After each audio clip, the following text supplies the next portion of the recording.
Well, I can tell you what, Emily, it has been a wild day, not just in Millard County, but specifically here in Fillmore. Behind me, you can see vehicles, ATVs. They are leaving this area. We've seen trailers as well getting off the private property.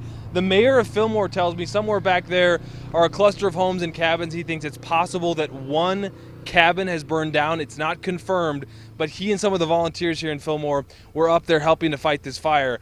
What's really wild about this, there was that tire factory, that tire fire earlier, that toxic black smoke rising into the air. You couldn't even see the smoke here, but when we are here throughout the evening, about 8 o'clock, the tire fire went out, and then the plume of smoke from this mountain became very visible just for everybody in town. We've been talking to neighbors. You can see this from their yards.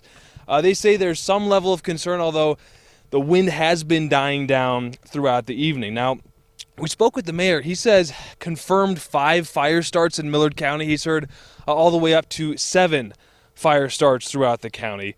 About 8 p.m., that tire fire was out. And meantime, like I said, the mountain, that fire visible from behind us tonight. My concerns are the wind's going to pick up again and which direction they're going. And if they start coming the way they were today, it might bring it back down. Certainly no idea what's going to happen tomorrow, but the mayor expressing concerns about the wind tomorrow. He thinks a Type 2 hotshot team will arrive tomorrow. Again, we are in town here in Fillmore, and we were able to see that smoke. So the smoke dies down usually at night, but in the morning, it's anyone's guess what's going to happen next. Live from Fillmore, I'm Nick McGurk, ABC 4 News.